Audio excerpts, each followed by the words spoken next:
The last thing we need to consider about product costing is a really difficult question that does get asked semi-regularly on exams, and that is, what is the impact of product costing on net profit? So to answer that, some questions we might need to consider as this product costing versus period costing is, does it matter if a particular expense is called a product cost or a period cost? Does product costing have any impact on net profit compared to period costing? And won't they just both result in the same net profit at the end of the day anyway? So should we even bother? Well, let's have a look. Let's take an example. A business buys the following inventory. They buy 5 units and the supplier's price is $200 per unit. And then we've got this freight inwards of $250 for 5 units. We're going to sell each of these units for $500 each. And let's take 2 businesses or 2 options. Let's say option A, we've got product cost, period costs. Option B, product cost, period cost. We'll say option A is blue and option B is orange. So option A would be to do the obvious and go, well, the supplier's price here of $200 per unit is clearly a product cost, and so would business B. But it's this one, the freight inwards. Is that required to get the inventory in a condition and location ready for sale? Yes. Can it be logically allocated to each unit? Yes. So we really should call that a product cost. So we should treat that freight inwards at a rate of $250 divided by 5, that would be $50 per unit. But what if we didn't? What if business B just said, you know what, I'm going to call it a period cost? Now that's not really the right thing to do. Maybe there's a valid reason, but what if they did that? So the question we want to answer in this video is not, should you call that a product cost or a period cost, but what would be the impact now on the net profit of the business of choosing option A, the freight inwards was a product cost, or option B, the freight inwards was a period cost? So to answer that, we probably want to go line by line. Now we bought 5 of these, right? So the product cost for option A is $250 per unit and there were no period costs. The option B, the product cost was $200 per unit, but the period cost was $250. So what would happen, let's just take, this is going to be quite complicated, so we'll just take it slow and go, let's compare if we sold 1 unit, 2 units, 3 units, 4 units, and all 5 units for each business. So let's take option A. If we sold 1 unit, we said they're sold for $500 per unit, so my revenue would be $500. We've learned in earlier videos that our product cost is actually what we call our cost of sales. So that would be, in this case, $250 per unit. There's 1 unit, that'll be $250.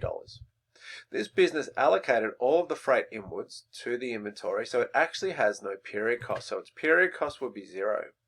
So what would its net profit be? It would be this number here for revenue, 500, minus the product cost, 250, minus the period cost of 0, you've made a profit of $250. What about option B though? They also sold 1 unit, so the revenue was $500. What was the product cost for them? Well, it was actually a little bit lower because the product cost or cost of sale for them was only $200 per unit, not $250. But the problem here is they've incurred up front this freight inwards fee is a period cost. So whether you sell 1 or none or 5, that is going to be $250 as an expense no matter what. So for them, the net profit is $500 minus 200 minus 250, it's going to be $50. So the profit is lower here under option B, where we called this a period cost, than it would be if we called under option A, the freight inwards a product cost. Let's look at 2 units. So for 2 units at $500 each, business A or option A, the revenue is $1,000. The product cost is $250 per unit, so 2 times 250 is 500. They have no period costs. Your profit will be $500. Business B, same revenue. Product cost though is only $200 per unit, so that's only $400. However, the period cost is still incurred. It's not like it's always been incurred. So it's been incurred for the whole month. So whether you sell 2 or none or 1, it's $250.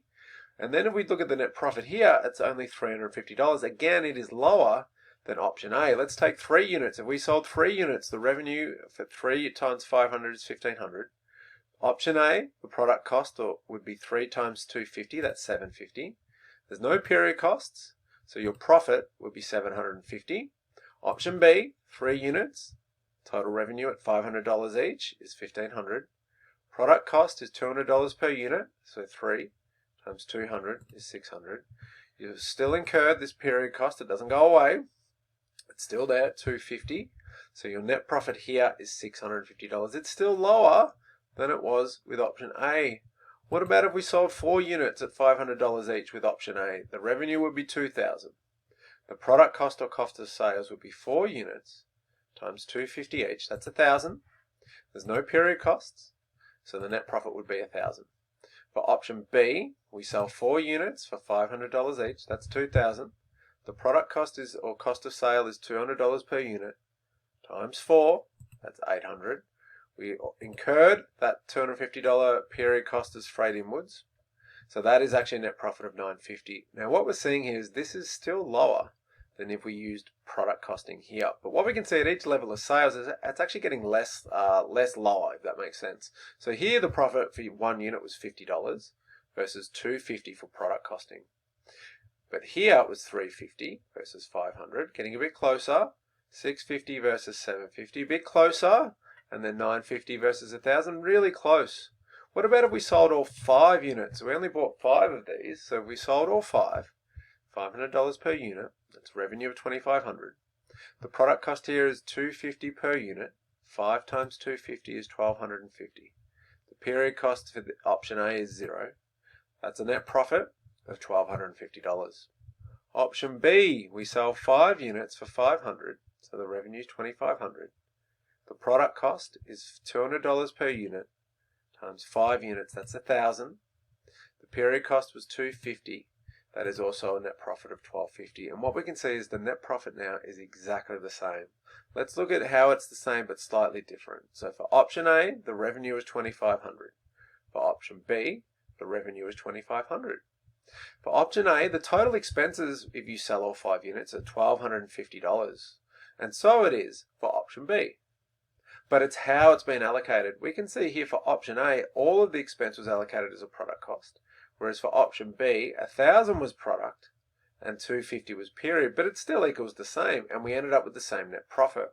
Now, if it helps, I guess if we could take these 2 options and look at them on a graph and say, here's the net profit under each option. When we sold 1 unit, profit with option A was $250, but with option B it was only $50. Then when we sold 2 units, the profit with option A was $500.